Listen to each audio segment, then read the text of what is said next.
I just made a mistake building my SaaS business that I see bootstrappers make all the time. And I want to explain the details for you because if you fall victim to it, it will slow your growth way down. The mistake I made was I built too far into my customer's future.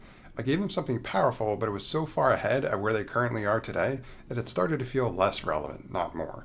What I should have done was make what they already do just a little bit faster and easier. And that's the whole lesson here. Build for your customers' current needs, not the future you imagine for them. Let me show you 3 mistakes underneath this and how to avoid them so that you can grow faster. Here's exactly what happened so that you can spot it for yourself. One of the SaaS products I'm building helps accounting firms run the due diligence process on M&A transactions, and I loaded it up with powerful features. I nearly automated away every single step of their process. My intent was good. I wasn't trying to replace them. I wanted to augment them. I wanted to automate away the boring, time-consuming stuff so they could focus on what matters most. The problem was that I overshot it.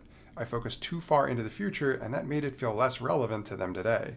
What I should have done instead is what I'm working on now, and that's a simpler approach.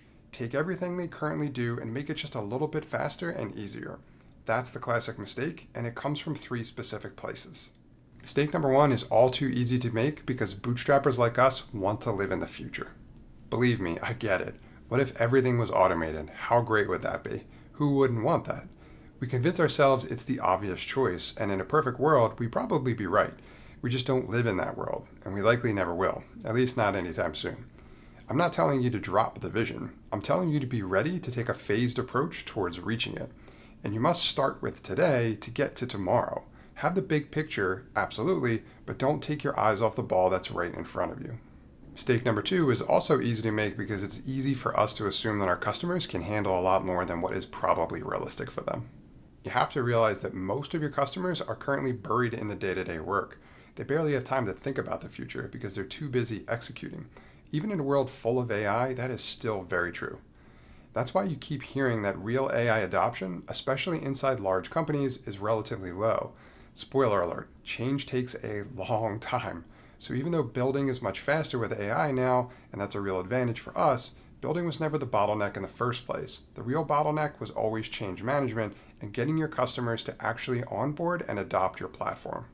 And mistake number 3 is all too easy to make because us as entrepreneurs, we are often overthinking things. Here's the reality of the situation. Your customer is going to be happy with a process that is a bit easier, a bit faster, or ideally both. And that's really it.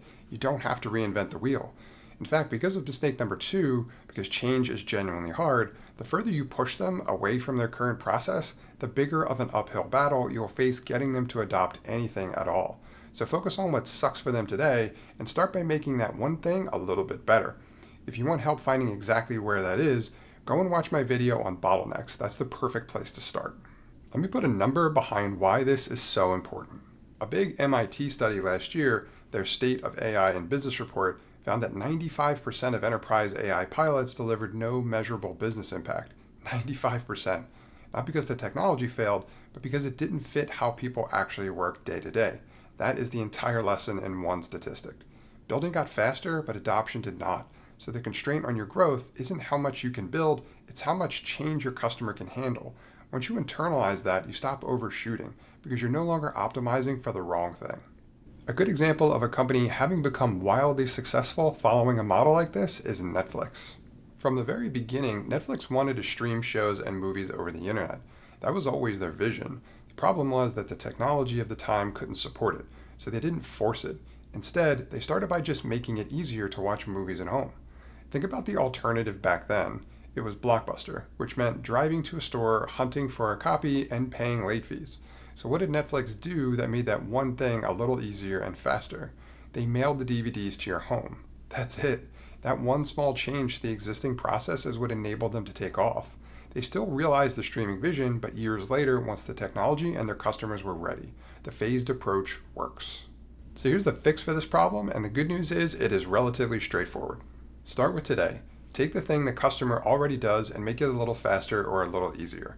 That's your entry point, because that's the change they can actually absorb right now. Then phase toward your bigger vision from there, one step at a time. Don't give up on the vision. You should absolutely have one for the future, just be ready to modify it along the way, and don't start there. Meet your customer where they are today, earn the adoption, and let that pull you both forward. Here's the playbook to follow. Step 1. Build for what your customer needs today, not the future you imagine for them. Step 2. Make their current process a little faster or easier first. Step 3. Remember that adoption, not building, is your real bottleneck. Step 4. Keep your vision but reach it in phases and modify as you go. And step 5. Start with what sucks most for them today, their biggest bottleneck.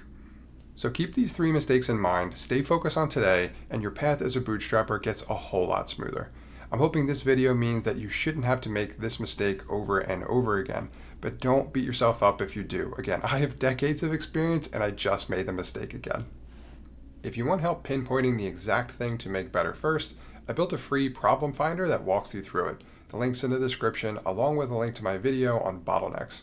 And if you want to work with me one-on-one directly, I coach a small number of founders privately at bootstrappersparadise.com. Remember, build for today, phase toward tomorrow, and I'll see you in the next video.